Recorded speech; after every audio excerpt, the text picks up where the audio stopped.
stalking. Just gonna get this. You see me cleaning your blood?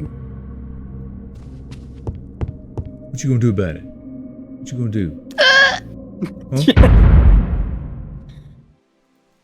Never have I ever seen such a dumb concept executed so well. Ever wondered what it would be like to be the housekeeping service for a ghost? Well, someone did. So now we can find out for ourselves. Welcome in, Lunchbreakers, to another LBG review of Ghost Janitors. So the premise of this game, albeit silly, is pretty simple. You and a crew of friends are the cleaning crew for a series of perpetually haunted properties. Gather your crack team of cleaners and complete the housekeeping tasks at each location. See that pile of garbage? Take it to the bin.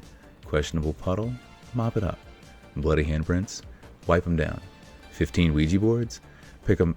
Wait, who brings 15 Ouija boards to a house? No wonder these places are haunted. Who even called for these cleanings? Well, never mind. Anyway, clean the messes with your crew and be sure not to get got by the ghosts. They did say that the places were haunted, and these ghosts are not of the friendly variety. Survive, escape in your garbage truck, and claim your payday.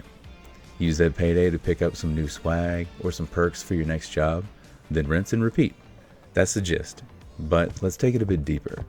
When you join your first lobby, you'll find yourself in someone's basement. At least, that's what it seems like. There's a mirror in the corner where you can customize your character. You know, more or less hair, dye it pink, put on some glasses. Then you'll find a radio, TV, beer fridge, because this is someone's basement after all. On the other side of the room, you'll find a table and a couple of whiteboards. The whiteboard to your right is your information board. This gives you a very brief rundown of each of the types of ghosts and what you can expect. A quick primer: most ghosts can't touch you when you're under electric light, but all the locations must have had the same terrible electrician, and you can only turn on a few lights at a time before you trip the breaker. Heck, the power will go out on you anyway, even if you don't have any lights on, but turning the lights on just kills the power faster. Some ghosts need constant attention, and others are shy. You'll see what I mean. I suggest you read up, unless your playstyle is more F around and find out. Back to the lobby. On the table, you'll find a little dossier where you can select your level and your difficulty. You can pick any one of 5 different locations depending on what level you are. There's a few residences, a graveyard, a deserted laboratory, or at least that's all that we have at time of recording. The difficulty levels on offering are easy, medium, and hard, which will up the ghost aggression and reduce the number of active lights, but also give you a bigger payday. Let me know in the comments if you found the secret nightmare mode. It's a doozy. Once you've selected your fate, you can seal it by readying up on the other whiteboard. After you've earned a few paydays, check out the computer against the wall. This is where you can buy cosmetics and perks to make yourself really shine on your next mission. You can change the color of your suit and gloves, get yourself a silly hat, or save up some perks to help with that higher difficulty challenge. Sound fun? Maybe a bit silly? Well, it is. This is the kind of game that makes for a good romp with friends. I'm sure you could play it alone. Heck, it's worth a shot to give yourself a challenge. But the game is really meant to be played with friends. It's not meant to be taken too seriously.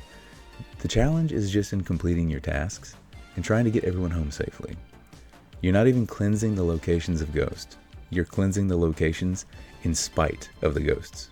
This is definitely what I would consider a casual horror game, because there's enough here to have several hours of fun in a sitting if you so desired, and it's highly replayable. You can challenge yourself to unlock all the maps and cosmetics, but then what? Well, hopefully the dev puts out a few more maps and cosmetics, plus there's the holiday events. Here we find that classic hook pulling us back yet again: FOMO, fear of missing out on those limited time holiday cosmetics. This being casual horror, you can always put the game down, just come back to it later for a more fresh experience. What's not to like? Well, the only elements of randomization in this game are that of the ghost and the tasks.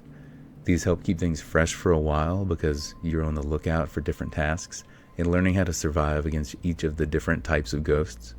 Still, with these elements of randomization, the game can start to feel a bit stale. There's also jump scares.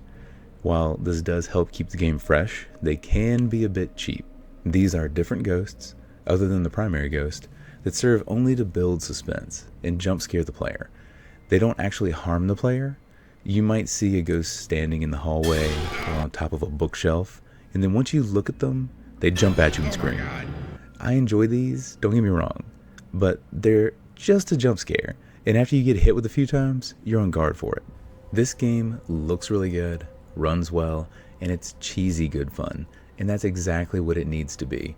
This is like a well-made horror B-movie. It's that goofy ghost flick guilty pleasure that you find yourself rewatching every so often. All the pieces are there, the game runs smoothly, and it's oddly addictively fun. I would definitely recommend, as with most games, that your friend with the best setup run the lobby, but we had no issues, no disconnects, and no glitches. The AI for the ghost is consistent and relentless, but as long as you're actually in the light or faster than your friend, you'll probably be fine. It's not often that you're up close with the ghost models, but I'll tell you, some of them, specifically the nun, are so creepy, well detailed, and terrifying. The settings are dark and spooky with creepy atmospheric audio, but if you're like me, the terror won't really set in unless you're being chased by a ghost or stumble into a jump scare.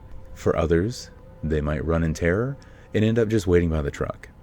The good thing is, the jump scares can follow you outside. So, bring your scaredy cat friend along and just go have fun with them. This is the type of game that's so dumb it's brilliant.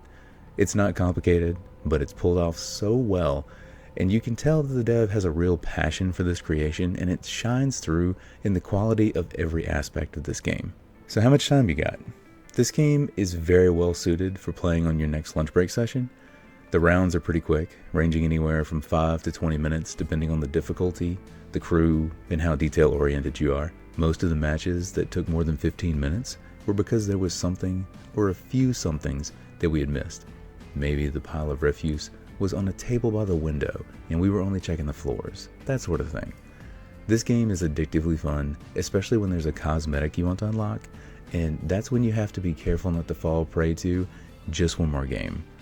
In the same vein, if you're not grinding to get a cosmetic, then the game is much easier to put down. I would recommend giving this one a go on one of your lunch break gaming sessions, but also, it's a good one for pouring a few hours into during those after dark gaming sessions. Gather some good friends, select your difficulty, and enjoy the game the way that you want to play. When you do play, let me know in the comments if you dared to unlock the nightmare mode. If you enjoy this video, leave a like.